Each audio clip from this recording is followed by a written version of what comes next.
বাঙালির পশ্চিমের হাওয়া বদলের ঠিকানা শিমুলতলা। আগেকার দিনের বাঙালি জমিদার বাবুরা তাদের অবসর যাপন করার জন্য এই শিমুলতলায় আসতেন। তাই এখনও শিমুলতলাতে অনেক পুরনো জমিদার বাড়ি মাথা উঁচু করে দাঁড়িয়ে রয়েছে। আর শিমুলতলাতে এলে আমাদের থাকতে হবে এইরকমই পুরনো জমিদার বাড়িগুলোতে। এই জমিদার বাড়িটির নাম হলো যশোদাধাম। শিমুলতলায় আমরা এই বাড়িটিতেই ছিলাম। বাড়িটির পরিবেশ ছিল ভীষণ সুন্দর। চারিদিকে অনেক গাছ আর বাগান দিয়ে ঘেরা ছিল এই জমিদার বাড়ি। জমিদার বাড়িটি অনেক দিনকার পুরনো, তবে এখানে এখন কেয়ারটেকারদের তত্ত্বাবধানে ট্যুরিস্টদের থাকতে দেওয়া হয়। যশোদাধামের সম্পূর্ণ ভিডিও আমার ইউটিউব চ্যানেলে রয়েছে, তোমরা চাইলে দেখে নিতে পারো। শিমুলতলা যে সমস্ত পুরনো জমিদার বাড়ি বা ভিলা টাইপের জায়গাগুলো রয়েছে, আমরা এখন সেগুলো ঘুরে দেখব আর তোমাদেরকেও দেখাতে থাকবো। এই যে জমিদার বাড়িটি দেখছো, এটি হলো মুখার্জি ভিলা। দারুণ সুন্দর এই মুখার্জি ভিলা। আমরা এখানে দেখতে এসেছি যে জায়গাটা কেমন, ভীষণ সুন্দর, খুব ওয়েল মেনটেন্ড একটা জায়গা। এখানে তোমরা রুম বুক করতে গেলে 1000 টাকা থেকে স্টার্টিং। এছাড়াও নিজেরা তোমরা বাজার করে এনে এখানে খাওয়া দাওয়ার ব্যবস্থা রয়েছে, সেটাও তোমরা করতে পারবে। শিমুলতলার আরও একটি পুরনো জমিদার বাড়ি এই মুখার্জি ভিলা। মুখার্জি ভিলায় এখনও বনেদিয়ানার ছাপ স্পষ্ট। বাড়ির সামনেই রয়েছে ভীষণ সুন্দর একটি বাগান, অনেকটা খোলামেলা জায়গা, আর বাড়িটি সাদা এবং লাল রং দিয়ে ডেকোরেট করা। আমরা এখন ভেতরে ঢুকছি। জমিদার বাড়ির মতোই ফিল হচ্ছিল ভেতরে ঢুকে। ঠিক আগেকার দিনে যেরকম ছিল এখনও সেইভাবেই রাখা হয়েছে, আর এখানে ট্যুরিস্টদের থাকতে দেওয়া হয়।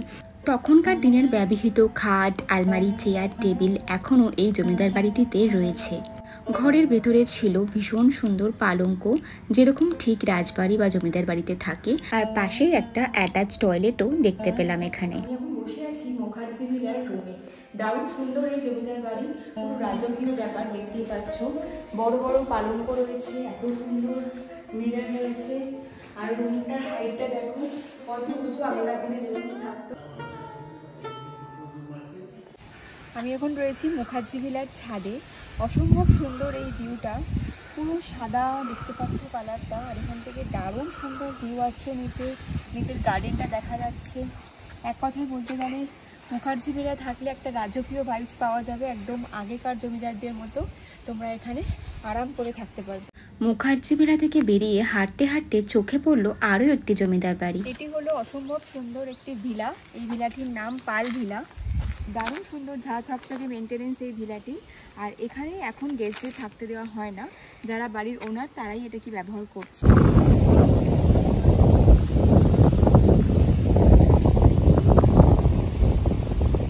হাঁটতে হাঁটতে চোখে পড়লো আরও একটি বিশাল জমিদার বাড়ি। এটি এখন প্রায় ভগ্নপ্রায় হয়ে গিয়েছে, অনেকটা ভেঙে চুরে গিয়েছে। পাশে রয়েছে প্রচুর গাছ, এখানে কেউ থাকে না বললেই চলে। এরকম আরও অনেক জমিদার বাড়ি রয়েছে, যেগুলো এখনও মাথা উঁচু করে দাঁড়িয়ে রয়েছে এই শিমুলতলায়। কেয়ারটেকাররা এই সমস্ত বাড়িগুলোতে থাকে এবং দেখাশোনা করে, তবে এখানে ট্যুরিস্টদের থাকতে দেওয়া হয় না। সবকটি বাড়ির সামনেই বিশাল বড় একটি মেন গেট দেখতে পেয়েছিলাম, আর তার পাশেই খোদাই করে লেখা ছিল সেই বাড়ির নাম। এই সাদা রঙের বাড়িটির নাম ছিল সিন্ধু এস্টেট। গাছ দিয়ে ঢাকা সাদা রঙের বাড়িটি ভীষণ সুন্দর ছিল দেখতে। এই বাড়িটিতে এখন ট্যুরিস্টদের থাকতে দেওয়া হয়। শিমুলতলার এই রিসর্টটির নাম অন্না রিসর্ট। এখানে থাকার ব্যবস্থা রয়েছে। এখানে একসাথে অনেকগুলো রুম তোমরা পেয়ে যাবে।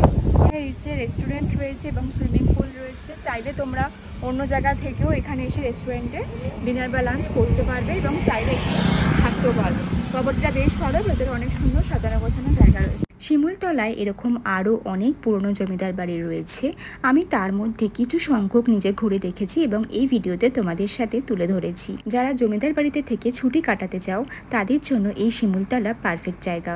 শিমুলতলা আসলে কোথায় থাকবে এবং কী কী ঘুরে দেখবে তার জন্য আমার ইউটিউব চ্যানেল থেকে শিমুলতলা ভ্রমণ ভিডিওটি অবশ্যই দেখে নিও।